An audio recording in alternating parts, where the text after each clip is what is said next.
now it's a year later, and it's a much different situation. It's a serious crisis mode in the South. And so, not that, our plans before have been put on hold, or that the original plans are going to be ignored, but right now the focus is on the crisis and in the places that need the most help. And so that's how we respond. And that's so kind of what I was talking about before is when you respond to a crisis, it depends completely on the context of what's happening in people's lives. And you have to know, that's where the technical expertise comes into play, is just that going in, figuring out who is in the greatest amount of need, what do we do most effectively, what are we good at, and what do we know that we've been able to do for 30 years that we can do here in this situation. And so that's why we're figuring out, okay, in southern Somalia, where can we effectively operate safely, not just safely for our team, but safely for the people who are receiving the aid. And so you have to, because it's so complex, because there's so many different things that are going on in that context, you have to be so careful. And so that's why working with the Somali diaspora to be able to contact people living in those very, very dangerous places and get directly from them what's going on around you. Do you have enough food to survive through this week? Do you have enough water? How far do you have to travel to get to the water source? What's happening in your neighborhood, in your community? How much are people suffering? And actually talking to people who are living the experience so that we know when we go in and we provide whatever it is they need, we're getting it from those people themselves. Does that make sense? And if you know an organization working in that area that's reliable, please let me know.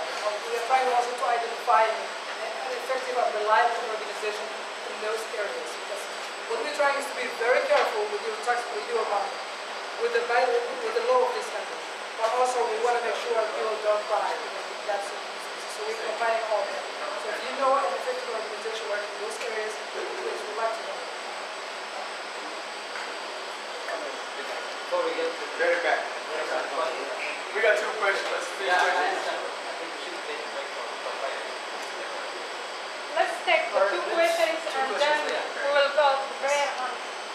Everybody will get a chance to ask. He's first. Go ahead. My name is Hussein Ali Yusuf. I just have a question. I was wondering if you can tell us how the concept for Neighbors for Nations was actually born. If you can tell us that story. And I'm curious about the relationship between the two entities, Neighbors for Nations. What the relationship between that organization and ARC? The other question I have is, do you actually implement projects in Somalia? And if not, how do you ensure the competence of the organizations that you actually work on the ground? You already answered those questions. I think you came late, right? Okay. I came late. Okay. By coming late, how about if I save time and then I explain to you later? But sure. We have programs in Somalia. The explanation is under the ARC. And actually I give it to him to answer the question. That's why I said that. So your question will be here. Thank you. Sorry, one second. Listen. Okay. My question is straightforward. You say that if we come up with 10,000 right now, can you tell them that 9,000 can be available as soon as today? 90,000, sorry. Well, if you... He has two questions for you. And the second question is, if we come up with that 100,000, you said that you're going to give us the 90,000, we come up with the 90,000, and we come up with the 10,000, which make it 100,000. Do we still have a say how this money will be used? Or is it just like we handed this money to you guys, and you guys will execute all the programs? You tell us what you want to do the money that you're giving. That's okay. We have the experts for that. But we listen to you. From the beginning I said it to you. If you bring 10,000 and say, okay, we're going to be donating 10,000 or 20,000 for the Somali diaspora here, well, the way we do is we challenge the corporate organizations, U.S. government organizations, and saying that here in the Somali community, Somali organizations, we approach it everywhere and we raise it. That's the way. We're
about Neighbors for Nations is that you're galvanizing the local support of our community here in the States to make an impact locally.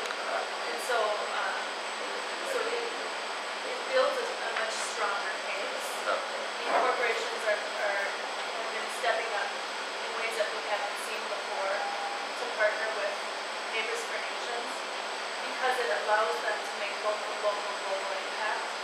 And it gives them a much better story to tell as well. And so when we're looking for corporate support, we have to follow this. They'll outline certain guidelines of, these are the things that we prefer to fund, essentially. But what Saeed was mentioning before, when one of their own employees comes to them and says, hey, look, I'm stepping up. You know how much I make. I'm committing $1,000.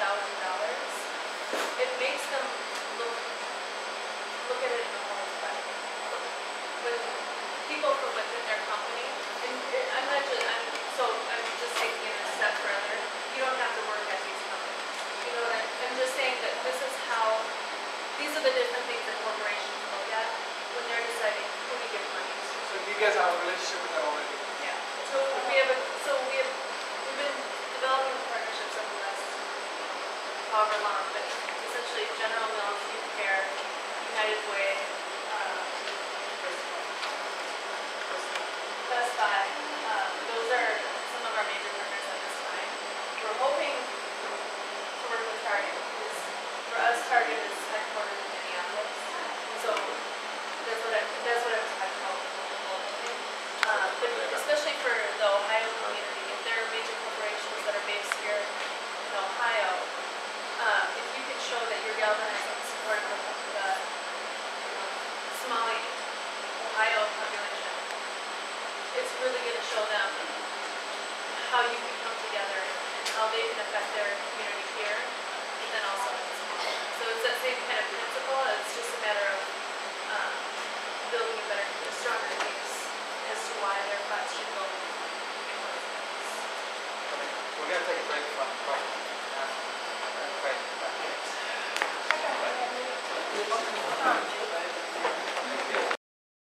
And then we'll go to the next. So, anybody have a question? Go ahead.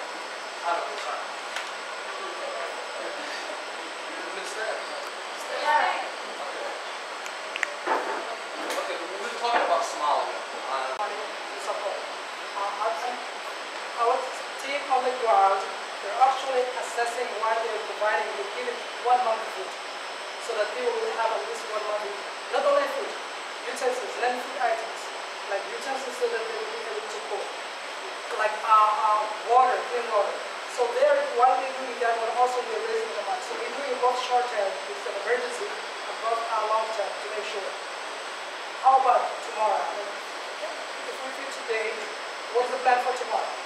If they want to go back, we have incentive for them so that they can go there farming. There's a rain in October. We're hoping there's a rainy season in Somalia, southern part of Somalia. So if some of them want to go back, also we have to provide incentives so that they will be able to buy seeds and people want to go back and start farming. So those are the things that we do. So we're not only giving the money that we will raise, but also just making sure it's So, just to give you an idea of kind of like how we're working, to elaborate on what Saeed was saying, we are in full crisis mode, meaning that money needs to go there today, and food and non-food, when you submit non-food items, that means blankets and critical things that you need to like help you survive, not just food and water, but those other things that you need to get you through to tomorrow. That's what we're doing in Somalia now. And so there was, I think up to 1,000 families that we were working with directly. And that's when Saeed was showing the pictures of the distribution. Those were going to people, and that actually went out last week. And so we're trying to, so when a crisis first hits, there's this kind of period that we're in where we don't have, because we spend money as we get it, we don't have like this wealth of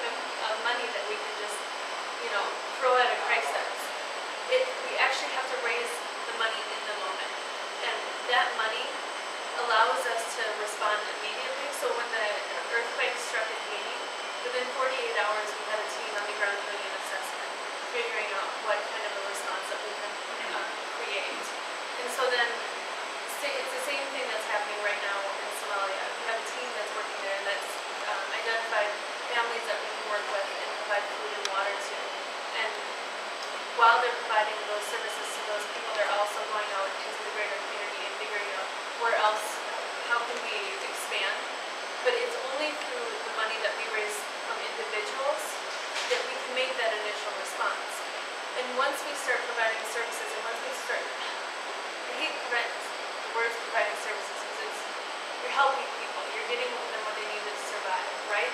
And once we start doing that for a certain amount of people, what that does is it allows us to leverage greater funds from the government, from the United Nations, and from other sources as well. But it starts from individuals like you. And that gives us the power to leverage $1 million from the government. But it is about providing help. So we're here, and when we say overhead costs, that's us talking to you. That's us spreading the word. That's us getting more people involved. Okay, the 90 cents that goes directly to people that are actually in Somalia suffering from the famine, that means getting them food, getting them water, getting them whatever they need to get through the next week, the next month.